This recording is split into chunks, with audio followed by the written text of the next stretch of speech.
요즘 해방의 날이라는 말이 온 세상을 뒤덮고 있습니다. 도대체 이 해방의 날이 무엇이고 트럼프 대통령은 여기서 어떤 정치적 전략적 목적을 노리고 있을까요? 그리고 마지막으로 트럼프 관세에 관한 국가별 방응까지 함께 살펴보겠습니다.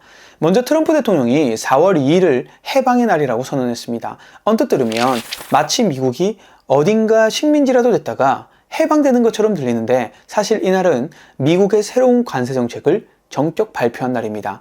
해당 정책은 크게 두 가지입니다. 10% 보면 관세를 전 세계 모든 수입품에 매기고 여기에 더해 상호 관세라는 이름 아래 특정 국가들의 큰 폭의 추가 관세를 부과하겠다는 선언이었습니다. 예를 들어 중국 같은 경우에는 기존 관세를 모두 합쳐 무려 67%에 달한다니 정말 엄청난 수치죠. 그렇다면 왜 이런 관세 발표에 굳이 해방이라는 거창한 이름을 붙였을까요? 트럼프 대통령은 그동안 미국이 다른 나라들에 계속 이용당해 왔다고 주장해 왔습니다. 무역협정이든 환율이든 심지어 비관세 장벽 등 각종 이유로 미국 제조업이 고사되어 가고 미국이 적자만 떠안고 있다고 본 겁니다. 그래서 이번 관세 조치로 대외 무역 적자를 줄이고 미국 제조업을 부활시키겠다는 것이 트럼프의 표면적 목표이고 이를 마치 자유를 쟁취하는 날로 포장한 셈입니다. 그럼 트럼프는 어떻게 해서 이런 관세 전략을 택하게 됐을까요?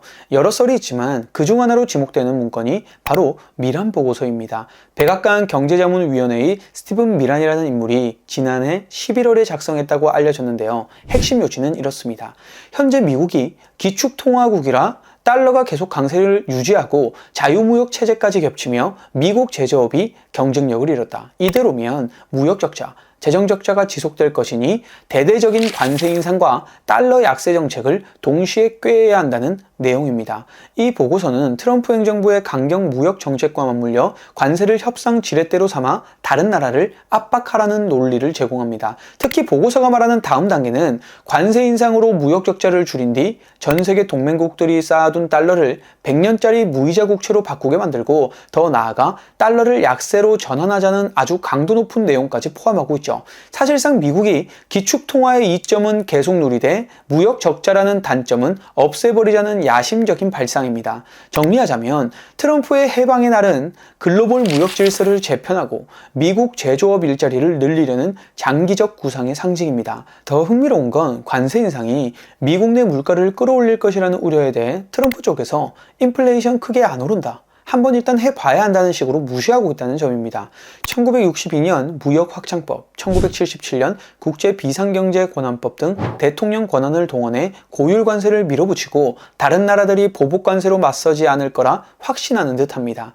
만약 상대국이 강력 반발하더라도 트럼프는 더 높은 관세를 무기로 협박하고 이를 재선을 위한 정치 이벤트로 활용할 가능성도 있습니다. 그러니까 고강도 관세, 그리고 협상, 마지막으로 미국에 유리한 재협상이라는 수순을 노린다는 분석이죠. 그렇다면 트럼프의 해방의 날 발표 이후 세계 주요 국가 및 지도자들은 어떤 반응을 했을까요? 먼저 미국의 동맹국이자 우호국인 캐나다와 멕시코는 이번에 발표된 10% 관세에서는 제외됐지만 이미 25% 철강, 알루미늄 관세 등이 남아있어 피해를 보는 상태입니다. 이에 캐나다 총리 마크 카니는 미국에 대한 맞대응 조치를 준비 중이라 밝혔고 멕시코 대통령은 보복 대신 포괄적 프로그램 등을 추진해 외교적으로 해결하겠다는 의지를 밝혔습니다.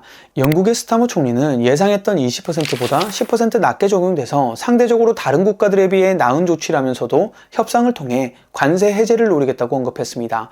호주도 10%만 적용됐지만 앤서니 앨버니지 총리는 이건 우방이 할 짓이 아니다. 근거도 없고 논리도 없다. 보복 관세는 안 하겠지만 결국 미국 소비자가 인플레이션을 겪게 될 것이라고 강한 유감을 표명했습니다. 뉴질랜드 총리도 마찬가지로 보복으로 또 다른 인플레를 부추기는 것보다 협상을 통해 문제를 해결할 것이라고 밝혔습니다.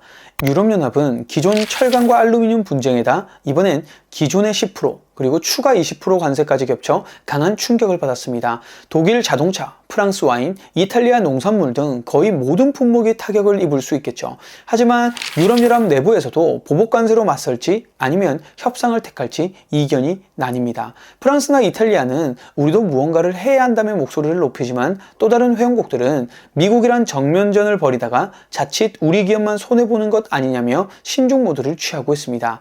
아시아에서 중국은 54%가량 매기는 초강경 조치를 취했고 이미 기존 20%가 있던 데다 트럼프 일기 관세도 겹친 상태입니다. 그리고 소액 직구 면세 폐지로 중국산 전자상거래 업체들의 타격이 커질 전망입니다. 이에 중국 상무부는 중국은 이미 이런 관세를 여러 해 겪어왔고 미국의 목표인 무역수지 축소는 그동안 달성되지 못했다. 위안화 절하나 히토류 제재 같은 대책을 쓸 수 있다며 관세 철폐를 요구했습니다. 베트남과 캄보디아는 각각 46%, 49%라는 초고율 관세로 가장 큰 타격을 받을 수 있는 개발도상국입니다. 값싼 노동력으로 미국의 의류, 신발 등을 수출해왔는데 그 경쟁력이 급락할 우려가 있습니다. 아직 베트남 정부는 공식 성명을 내진 않았고 캄보디아는 다른 여러 국가들도 비슷하게 타격을 받았고 우리는 보복 관세로 맞설 상황이 안 된다는 말을 했습니다. 대만과 태국은 각각 32%, 36% 상호 관세로 타격을 받게 되는데 대만의 TSMC의 미국 투자 선언으로 반도체는 관세에서 제외되었고 태국 총리는 협상을 통해 모든 걸 바로잡겠다고 말했습니다.